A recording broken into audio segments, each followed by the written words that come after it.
It's Parashat Chukat. Parashat Chukat deals, of course, the famous case with the Parah Adumah, with the red heifer, the whole laws of purification, deals with the death of Aaron. But Yosef, come here. But I would like to concentrate today on something that maybe we can learn from that personally as well. And that is the ordeal that when Bnei Yisrael came out of Mitzrayim, came out of Egypt, and they walked through the desert, as we did this morning from the Zohar. They drank from the be'er, from the well of Miriam. I was about to say the well of Esther, I don't know why. The well of Miriam, and the whole miraculous event of the water, how the water bubbled, and so on and so forth. And more than that, wherever they went, the well miraculously followed them to every place they go. And this is it was called after her Be'erah Shel Miriam, the well of Miriam.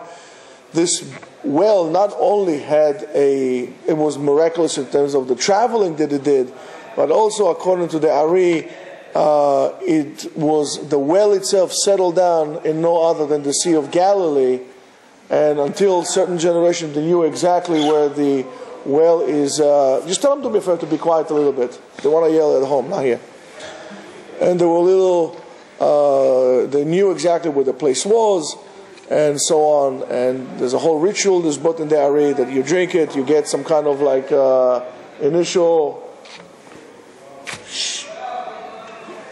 wisdom, and so on and so forth. Now Miriam died, and with the death of Miriam, the well so-called disappeared. We have a whole entire nation in dire straits for water, great need for water. And it says, "Velo haya mayim la'eda," and the people did not have water. Vayikalu al Moshe va'Aaron, and they gather upon Moshe and Aaron. They surrounded them. Quite intimidating if you think about it.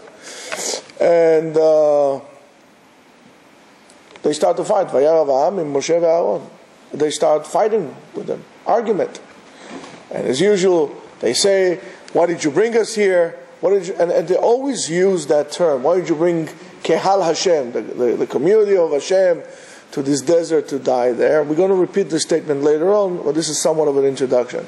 Immediately Moshe is commanded by HaKadosh Baruch Hu, "Take that staff, you and Aaron your brother, and you should speak to the Selah, to the rock in front of them, and pay attention to the rock, Hasela, the bottom El Hasela, means a specific rock that it was there to the eyes, and that should give the water, and you would withdraw water from the rock for them, and you would supply water for the whole congregation, the whole people."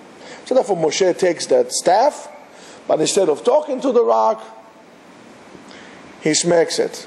He hits it twice, as the pasuk says, "Vayara Moshe et yado," and he lifted his hand, "Vayach et hasela b'mateu pa'amayim," twice. 1, 2. HaKadosh Baruch Hu immediately punishes Moshe and Aaron for their so-called betrayal of his words. And he says, "Yan kilo he'emantem bi," you did not have an emunah in me. Le'akdisheni, to sanctify me in the eyes of Bnei Yisrael. Therefore, you are not going to bring the people to this land in which I gave to you. Honestly, what's the big deal? What's the big deal? First of all, is this midah keneged midah? Is the punishment fits the crime? But what has to do with the other? It just doesn't make sense. Isn't it enough that a rock will take, would split and will bring water out? Is there enough of a miracle? Why is this? What's the big deal? I don't understand that. And Not only that, it was able to supply water to a whole people. It wasn't just like a little thing. It was flowing. It's like a mini Niagara Falls coming out of this thing. Everybody had water. This is an unbelievable sight. So I don't understand what was wrong with this miracle. Why is HaKadosh Baruch Hu being so, nitty gritty with them? Give them a break. So Rashi explains that if Moshe would have spoken to the rock in front of Bnei Israel, in front of the people, and the rock would have been split in two, or would somehow provide them with water, Bnei Israel would have learned through Kal Vachomer. Kal Vachomer. What's Kal Vachomer? What if this is that, so therefore right? They would derive a conclusion, a logical conclusion, and they would say, what if this rock that does not speak, does not hear, has no need for parnasah, has no problem fulfilling the words of HaKadosh Baruch Hu, Kal v'chomer anu, without a doubt, we should do it as well. It's a learning. So the question is being asked, would it really happen that the rock would give the water after Moshe would have spoken to it? Why is it that I, as a human, a person that has emotions, feelings, desires, tests, what can I learn from this rock? What's the purpose of that? A rock does not have free choice. I have free choice. It just does not make sense. The explanation is that somewhere along the line, each and every one of us has a rock in his heart.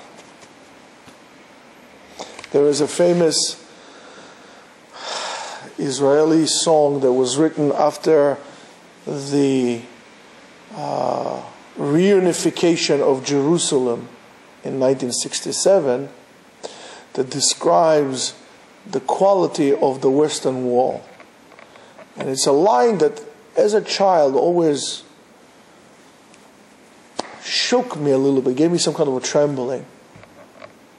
Yesh anashim im lev shel even, yesh avanim im lev adam. There are humans with a rock of a heart, or a heart of a stone heart, and there are stones with a human heart.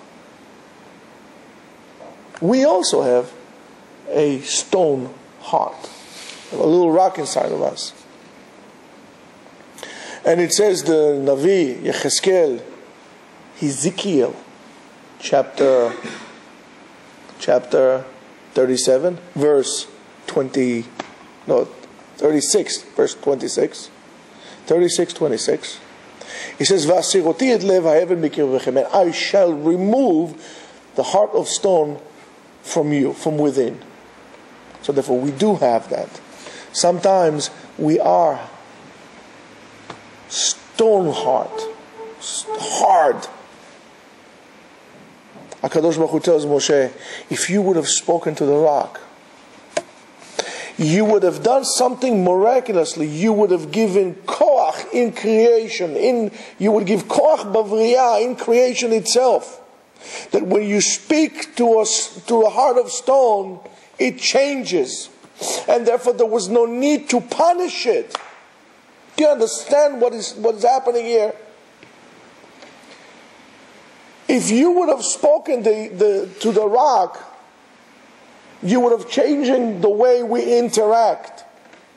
You would speak to someone who is doing something wrong, and it would be changed. You don't need this whole punishment. HaKadosh Baruch Hu does not want to punish us, but sometimes we'll give him no chance. And that's what he wanted. Well, one of the things that he wanted to teach them. You would have changed creation as it is today. It's an amazing concept. Amazing. Think about that. So you tell somebody, listen, why don't you get up in the morning? Okay, I'll get up. Why don't you keep Shabbat? Well, why should I? Oh, because, okay, fine. I'll take it to heart. I'll change it. It's not a problem. They don't need to get slapped. We would have not probably left the country. We would have been stayed in Eretz Israel. Never would have left it. We will build one Bet HaMikdash, one temple. It would stay forever. Look at what happened to us because our heart is so hard. It's stiff. We say to a person who is cruel, wow, you don't have a heart. Have a heart, man. So what does he have here? He has a rock inside of him. Think about that. Maybe now you could see the magnitude of that missed opportunity that we had. By doing so, he would have opened human hearts to listen to one another, to listen to the voice of HaKadosh Baruch Hu. HaKadosh Baruch Hu wants you to be good. He wants you to have it good. But we don't listen and we get zapped. Not to punish us, to put us back in track. Without Moshe would have done this, there would not be any warnings. There would be no need for warnings. There would not be punishments because there's no need for punishment. When Moshe hit the rock with his staff, in a way, he caused a little blemish in the interaction of HaKadosh Baruch Hu, and maybe somewhat a downgrade in Chas v'Shalom, but of HaKadosh Baruch Hu power in this world. Because right now, if I tell you something and you care about what I tell you, you would change your ways or you would listen to what I tell you. But if you don't listen, I will have to punish you. That means not that I have the authority and the ability to punish you. That means that my words to you don't mean much. So in a way, he kind of made a little dent in the velocity of HaKadosh Baruch Hu in this world. And that's why HaKadosh Baruch Hu says, "Leman ki lo ha'amantem bi," you didn't believe in me. We'll talk a little bit about this. That from now on, logic is not going to be good enough. In order to remove the person from his bad ways, we need to give him smacks. It's like you're driving on a road and you have the rails, on the side. So when you vary from the road and you hit this, you get a bump, a hit. So you're not going to come and actually complain there to this rail because it was really saving your life. Because if there was no rail, you will go down. That zets, that bang, that's the punishment to put us back into track. We all have the abilities to reach the highest highs. All the powers of creation is rooted into us. We can find within ourselves to have the ability of to be like a tiger, az kanamer, ratz katzevi, be mighty as fearful as a tiger, light as a deer, mighty as a lion, light as an eagle. All this quality inside of us, but we also have a heart of stone. Moshe Rabbeinu lost the opportunity to teach the people how creation works. There's no such thing as punishment in this world, only to humans. Moshe Rabbeinu lost the opportunity to explain to us how things work. There are other explanations. For example, from those, as they say, pashut pshat, a straightforward explanation is there was a prohibition of Moshe Rabbeinu to use the staff. And the problem was not that he didn't speak, is rather that he hit the staff. And it's something that happens to us all the time, and we're mesmerized by things like this, right? Because that staff was captured in the mind of the Jews as a staff of magic. We all love Harry Potter. I mean, not we. most of you, I don't like Harry Potter. There's something, just not right with me. I mean, I wouldn't mind to fly on a broom, but save me a lot of gas. But I think my keeper will fly. So, but nevertheless, the people saw the staff as the instrument to do magic, and that the power of Moshe came from the staff, not understanding how things work. Those magic, even the servants of Paro could have done magic, and other idol worshippers could have done magic as well. HaKadosh Baruch Hu did not want Moshe Rabbeinu to do another magical thing. He wanted to educate the people to the emunah, in the belief that there is a God out there that listens to your prayers. It's an opportunity. And HaKadosh Baruch Hu wanted to take advantages of the opportunity to teach us a lesson. He listens to your prayers. There's no water. He speaks to it. Boom, water comes out. Not to go back to the old, tricks and magical things that he used to do. That's for the pharaohs. That's for the Egyptians. That's not for us. For you, there's something else. It's a different limud. And by the way, we are not cured from that. We like to go to all kind of magic doers. We're always mesmerized by these guys who can, make the Empire State Building disappear. All kind of garbage. From that kind of garbage to, some person who calls himself a rabbi that does magics and they can tell the future and all kind of shtiyot kale. Nobody can tell the future. The future is only saved for God. No humans can tell the future. So Moshe was commanded to speak to the rock to convince the person, the people, that tefillah, even that by prayer, even a rock could bring about water. That's the power of tefillah. Pray. It's unbelievable. But instead of that, he brings a stick. He hits the thing, the rock. And that educational opportunity to teach the people vaporized, was gone. Even if things are bad, or something not pleasant happened, you could turn it and root it into a positive track if you would teach your children or teach the people how to deal with it, how to make good out of it. And Moshe lost this opportunity. Because of that, he was punished. Yes, the people got water. The people had water to drink.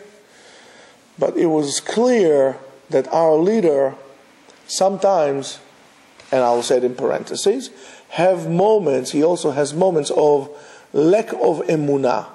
Don't jump at me. Don't jump at me. I would explain. And because of that, he's no different than them not to enter the land. It's a very powerful statement. Many religions will never try to portray their leaders as people who make mistakes. Judaism does not have a problem doing that. Maybe it goes to the old self-beating of the Jews. The Jews like to torture themselves, to beat themselves up, and so on and so forth. There's nothing to worry about. There are plenty of people who will do it for free. We don't need to edit. But, it's a Jewish thing. But more than that, just to show you that our leaders are leaders. They're not gods. God, there's only one. We all humans. We all make mistakes. Regardless of how big you are, you make a mistake. And it's not a problem to say, I made a mistake. But we need to remember that here we are still talking about the same people, the same serial complainers. And believe me, we all have a part in these people. There were complaining about sira basar, that pot roast, which I guess that's why Jews like to make briskets and pot roast for Shabbat. If you go to the supermarket, the number one thing is pot roast. Whatever it is, listen, we're all Jews, Pot roast. They were starting from that. After that, they want to do the Slav, the peasants. I don't know, pheasants. I'm sorry, peasants. Peasants, yeah. They want the pheasants or the Slav or the quail that they ate in the desert, and from that they saw the Meraglim, the same complaining, and they saw Korach. And guess what? This whole ordeal is over, and they are striking again. The empire strikes again. The complainers strike again. They never stop. And they're complaining regardless of the fact that they saw in their own eyes 15,000 people of their own nations die in a plague because of Korach, because of this terrible complaint. They don't care. They keep on complaining. Sounds familiar. And there's something fundamental that is wrong here. Really fundamental that is wrong here. And it seems like they are worried, they are concerned. What's going to be? What's going to happen? Miriam is dead, we're not going to have water. Wait a second, right now what's going to be? No, always problems. Have a little bit of emunah. And right away, the same old complaint. Why did you bring us to the desert to die? The same thing again. So it doesn't make a difference to those people. It does not make a difference what solution you would come up with. They're not interested in hearing a solution. They're not interested in fixing things. They want to maintain a certain status quo that they can always kind of complain. It happens in countries all the time. In nations, it happens all the time when you have two frictions that they claim that they have a problem and they make the problem big, and they really, between themselves, when they go close the door, let's not solve the problem, because if we solve the problem, we have nothing to complain. If we have nothing to complain, nobody would vote for us. That's what they do all the time. They're not interested in solving problems. They're interested in complaining. They are complaining addicted. They're addicts to complaints. Maybe we should start a Complainer Anonymous. I'm a complainer and I'm recovering complainer. One of those things. It's an addiction. In the world of the person who is a believer, idle complaint has no place. Complain because I want to make things better. I would like to learn more. I would like to be a better person. Why I'm not a better person? All right, so let me do something about it. But don't complain that you don't have no time to learn. Oh, I want to learn. I love to learn so much. All of a sudden, Kadosh Baruch Hu makes it that you hit the jackpot. And all of a sudden, you have supposedly all the time, all of the world, no worries. And you'll find something to complain about. Now that you have so much money that you can't even sleep at night because you don't know what to do with it. Huh? I can't hear you. Yeah, bring it. Yeah, I know. So, Kadosh Baruch Hu again, as we say, tells them to go in, and Moshe does it. But Moshe here, listen to his words. He says to them, Shimuna Hamorim. Listen to what I tell you. Hey, you guys, listen to me. He's angry. He's angry. Shimuna Hamorim. Ha'im min hasela hazeh notzi lachem mayim. You want us to take water from this rock? He's angry. Okay. So he's angry. What's the big deal? He's angry. Anger, according to the Mefarshim, says it stems from Avodah Zarah. And I'll tell you, it's quite harsh to blame Moshe Rabbeinu and Avodah Zarah, but we need to understand that statement. The statement is that when I am in harmony with myself, when I'm in a situation when I have bitachon, so therefore the byproduct of that emunah is joy, is simcha. But when the byproduct is anger, something in the system does not operate right. Something in the emunah is blemished. So therefore we need to ask, is the emunah of Moshe Rabbeinu blemished? What? Moshe Rabbeinu did not believe in God? I mean, say it to anybody. But Moshe Rabbeinu, no. Absolutely not. So therefore we need to see what it is. In which emunah Moshe Rabbeinu did not have it complete. Listen, Moshe Rabbeinu could have gone to the people. He could have yelled at them. He could say, listen guys, let's have a meeting. Let's talk. Let's form a search committee. We'll interview some the local whales. We'll get some Bedouins. We put a Google map. Something. You see, it agrees with me.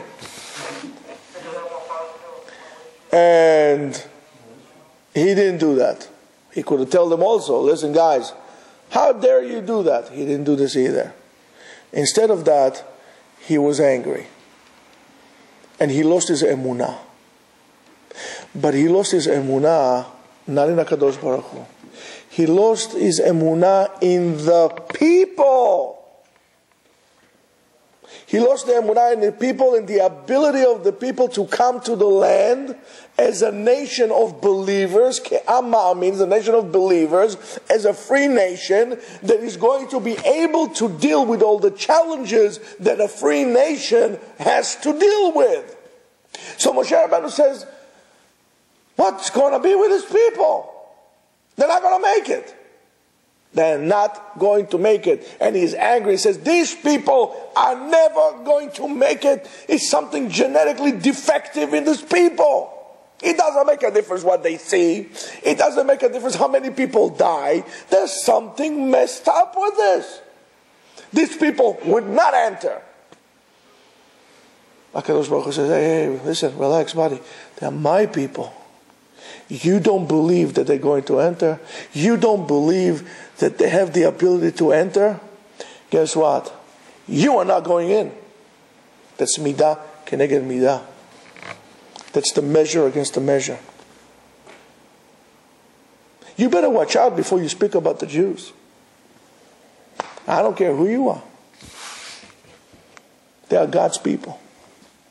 Even when they don't behave. It's like a father that has a child that went off the beaten path.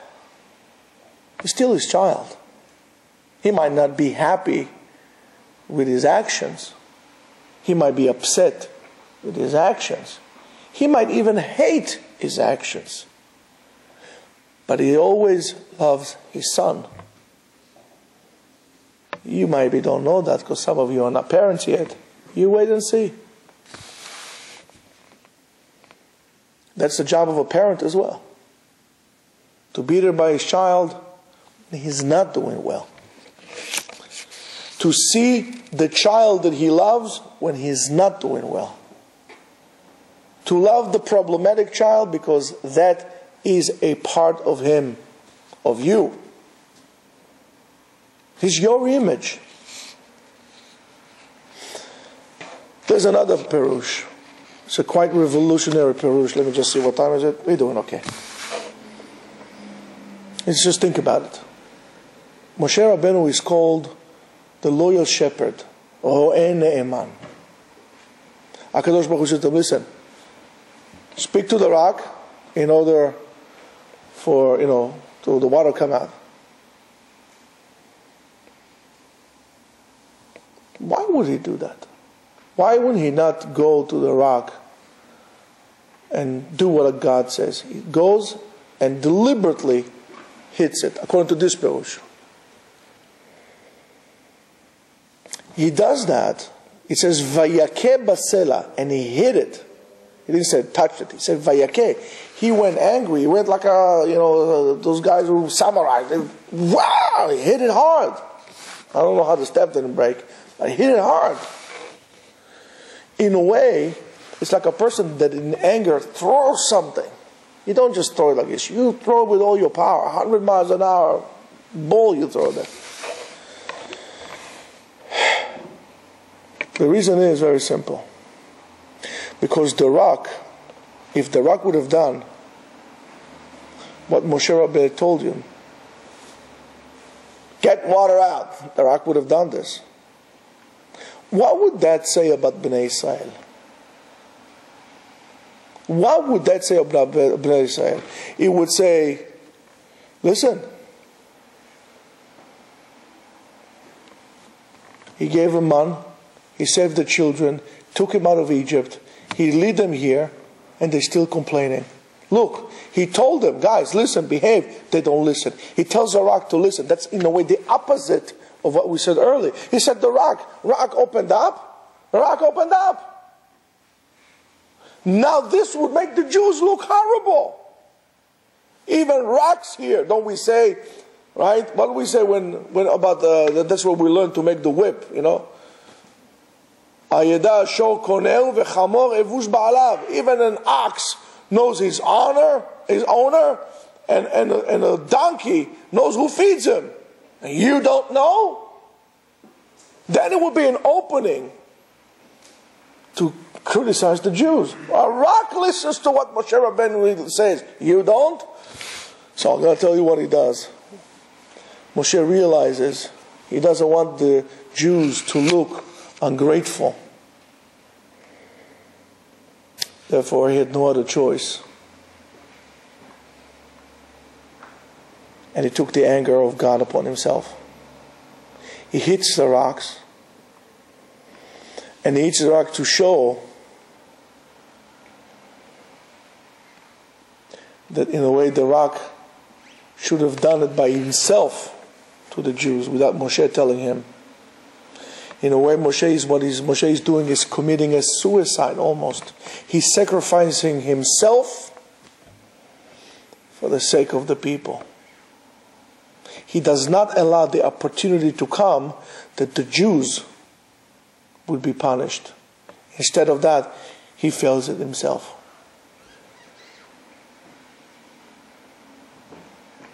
You know, it's an unbelievable concept.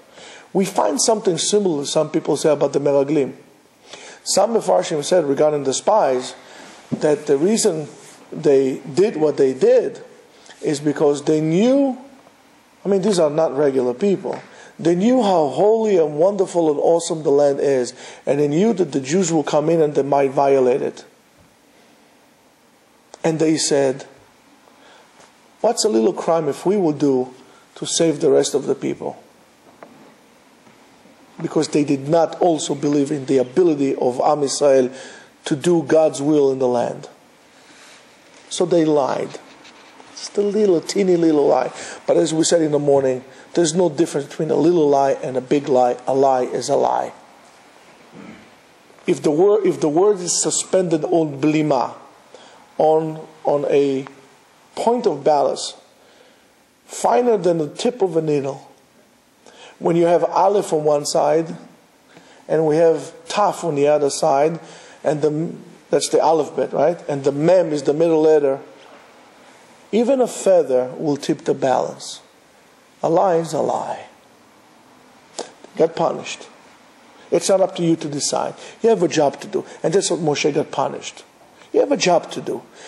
What Am Yisrael will do, that's not your job. But Moshe does something noble here. He says, you know what, I'll take it upon myself. And he takes it and he saves in a way. According to that, he saves Am Yisrael, which is an unbelievable concept. Think about this. He was mamash moser nefesh.